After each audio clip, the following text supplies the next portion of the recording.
안녕하세요. 저 환경영향평가사를 준비하시는 여러분 안녕하십니까? 저는 한은미 평가사입니다. 환경영향평가사를 준비하실 때 좀 물어보시는 질의들이 좀 많은 것 중에 가장 많이 물어보시는 질의 4가지에 대해서 좀 설명을 드려보려고 합니다. 첫 번째로는 공부 방법에 대해서 굉장히 많이 물어보시는데요. 이거 공부를 하려고 했더니 어디서부터 손을 대야 될지 모르겠다. 뭐를 손을 대야 될지 모르겠다. 또는 문제를 풀려고 봤더니 이론을 모르겠고 이론서를 보려고 봤더니 문제를 못 풀겠더라. 이런 연결고리가 계속 질의를 하시더라고요. 그래서 첫 번째로 환경영향평가사 준비를 하심에 있어서 공부 방법에 대해서 말씀을 드리겠습니다. 공부 방법에 있어서 가장 제일 중요한 방법은요. 기존에 어떤 문제들이 나왔는지를 분석하시는 게 굉장히 중요합니다. 우리가 시험을 볼 때는 기존에 어떤 문제들이 많이 나왔고 또 그것들이 어떻게 응용돼서 나왔고 또 어떤 부분은 한 번 나오고 나오지 않았고 이런 부분들을 파악하셔야 짧은 시간 내에 많이 나왔던 문제들을 집중적으로 더 많이 공부하시고 조금 나왔던 부분들은 조금 버리시면서 선택과 집중을 하실 수 있어요.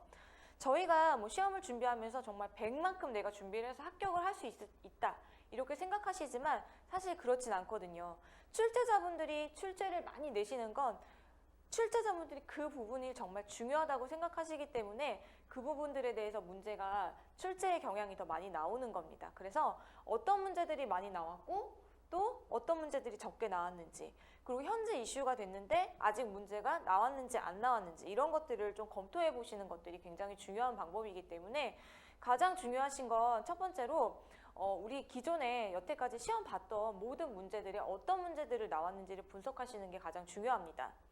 그리고 두 번째로는 환경영향평가사 가이드북이라고 좀 들어보신 적이 있는지 모르겠는데 기존에 환경영향평가협회에서 그 환경영향평가사 교육을 통해서 환경영향평가사 자격을 배출을 한 적이 있었습니다. 거기서 환경영향평가사 가이드북이라는 교재를 하나 만들었는데 그 교재가 현재 저희가 출제되는 가장 문제 은행이 되는 자료라고 보실 수가 있습니다. 어쨌든 출제자들도 시험을 보시는 분들도 범위가 있어야만 그 안에서 출제를 하고 또 그 안에서 공부를 할 수 있기 때문에 그 범위가 주어진 것이 어떻게 보면 환경영향평가사 가이드북이라는 교재라고 보시면 돼요. 그래서 기출문제와 함께 그 환경영향평가사 가이드북에 어떤 문제가 나왔고 또 어떤 범위 안에서 출제가 되는지에 대해서 좀 보실 필요가 있습니다. 그리고 세 번째는 관련 기술사 문제를 분석해 보시는 게 굉장히 중요해요. 환경영향평가사라고 하는 분야 자체가 어떤 한 분야의 환경영향평가에 대한 그런 영향을 분석하고 예측하는 게 아니라 환경영향평가 전반적으로 생활환경과 자연환경 분야에 대해서 모두 다 종합적으로 평가하는 그런 능력을 가진 사람을 뽑는 거기 때문에 관련 기술사 문제를 좀 보시는 게 좋습니다. 그래서 이런 관련 기술사 문제에서도 환경영향평가의 문제들이 어떤 것들이 나왔는지 일단은 그런 것들을 분석해서 시험 문제에 이런 부분들이 많이 나왔으니까 이런 부분들을 좀 집중적으로 공부를 해야겠다라는 좀 방향성을 잡으시는 게 좋을 것 같습니다. 그리고 시험을 준비하실 때 가장 중요하신 건 뭐냐면요. 이제 오류가 있어요. 처음 공부하시는 분들이 가장 오류가 많은 게 14회 문제 보시고 13회 문제 보시고 12회 문제 보시고 11회 문제 보시고 이런 식으로 문제를 회당으로 보시게 되는 경우에는 내가 공부를 너무나 많이 했는데 나중에는 별로 머리에 남는 게 없다는 거예요. 그래서 1회부터 14회까지 지금 시험이 됐기 때문에 1회부터 14회 문제 그리고 가이드북 문제 그리고 관련 기술사 문제를 합쳐서 같은 키워드들이 들어가는 문제들을 하나로 묶어서 공부하시는 방법이 가장 중요하다고 보실 수 있습니다. 그래서 우리가 시험을 준비할 때는 보통은 기출문제, 기출 응용 문제, 신규 문제 이렇게 구분을 할 수가 있는데요. 기존의 기출 문제와 관련 기술사 문제를 분석해야만 이 기출 문제와 응용 문제가 무엇이 나왔는지 알 수 있습니다. 그리고 그 외에 나오지 않았던 문제가 예상 문제가 된다고 보실 수 있어요. 그래서 우리가 공부를 할 때는 이런 것들을 묶어서 보시는 게 굉장히 중요한 방법이고 그래야 시간을 절약하실 수 있습니다. 두 번째로는 시험 풀이에 대해서 많이 물어보시는데요. 우선 환경영향평가사는 그 다른 기술사와 좀 다르게 용어와 논술을 한 교시에 보고 있습니다. 그래서 용어 문제 4문제 중에 3문제 논술 문제 5문제 중에 3문제를 선택해서 시험을 보게 되어 있고요. 용어 문제 1번과 논술 문제 5번은 필수 문제로 규정이 되어 있습니다. 그래서 1번과 5번을 제외한 다른 문제를 푸시게 될 경우에는 마지막 문제가 채점이 되지 않습니다. 그래서 용어 1번과 논술 5번은 필수 문제로 꼭 문제를 풀어주셔야 됩니다. 자, 그리고 시험을 보실 때 가장 먼저 많이 물어보시는 게, 많이 말씀하시는 게, 시험 시간이 부족했어요 라고 많이 말씀을 하세요. 근데 왜 그렇게 부족하시냐면 우리가 편견이라는 게 있단 말이에요. 앞에서 풀어나가야 된다라는 생각을 가지고 있기 때문에 용어를 막 풀다 보니까 나중에 논술이 풀 시간이 없는 거예요. 그러나 시험 문제는 순서대로 풀지 않아도 된다라고 써져 있습니다. 용어 같은 경우에 9점, 8점, 8점, 논술은 25점, 25점, 25점에서 총 75점이고요. 5점, 그리고 용어는 25점이 됩니다. 그러면 여러분들이 시험을 보실 때 5분이 시간이 남았다고 생각을 해보세요. 그러면 용어 문제 8점짜리 하나가 남은 거랑 논술 문제 25점이 남은 거랑은 정말 차원이 다릅니다. 그래서 우리는 시험 문제를 풀 때 전략적으로 논술을 먼저 푸시고, 논술 필수를 푸시고, 논술을 푸시고, 논술을 푸시고, 용어 필수를 푸시고, 용어 푸시고, 용어 푸시고 해서 마지막에 남는 게 용어 문제가 될 수 있도록 문제를 푸셔야 나중에 시간이 부족하더라도 8점 중에 1점을 받느냐, 25점 중에 1점을 받느냐에 따라서 합격의 당락이 좌우가 될 수 있습니다. 그래서 환경영향평가사는 다른 기술사 시험과 다르게 이 문제 풀이 방법, 그리고 순서에 대해서도 굉장히 중요하기 때문에 이 시험 문제 풀이에 대해서도 꼭 생각을 염두를 하시고, 내가 시험장에 들어갔을 때 무조건 논술 필수, 논술, 용어 필수, 용어 이런 식으로 문제를 풀어가시는 게 시간 배분에 굉장히 좋은 방법입니다. 세 번째로는 문제풀이 방법에 대해서 가장 많이 물어보세요.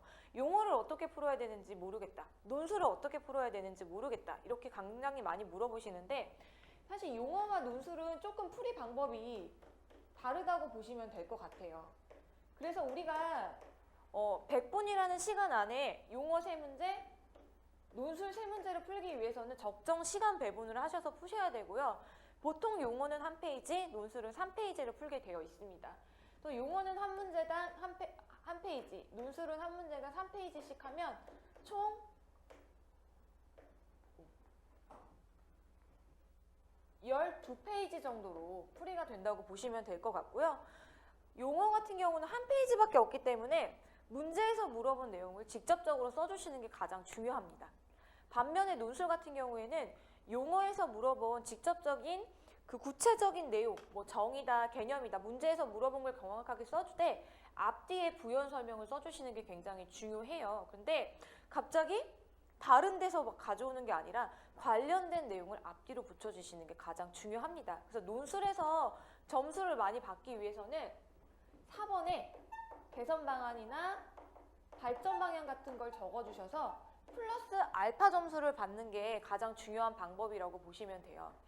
저희가 용어처럼 문제에서 물어본 것만 쓰면 6점, 플러스 알파에서 개선 방향이나 발전 방향 같은 거를 해서 플러스 2점 정도를 더 받아야 8점, 10점을 받아서 평균 60점을 받는데 더 유리할 수 있습니다.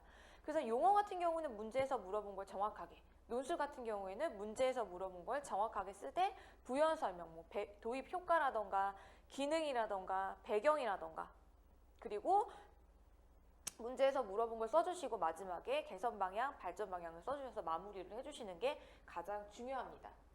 그리고 환경영향평가서를 공부하시면서 가장 어려운 중에 하나가 관련 도서예요. 어떤 책을 읽냐고 물어보시는데 사실은 저희가 딱 추천할 만한 교재가 시중에 4과목이 다 나와 있는 교재는 사실 지금 없다고 보셔야 될 것 같아요. 그러니까 과목별로는 있을지 모르겠지만 이 4과목을 하나로 집대성해서 전문적으로 나온 책은 아직은 좀 부족하다고 보실 수 있을 것 같아요. 그래서 저희가 많이 공부를 하시면서 이런 도서를 봐라라고 좀 추천드리는 건, 우선 가장 중요한 거는 환경부 보도자료입니다.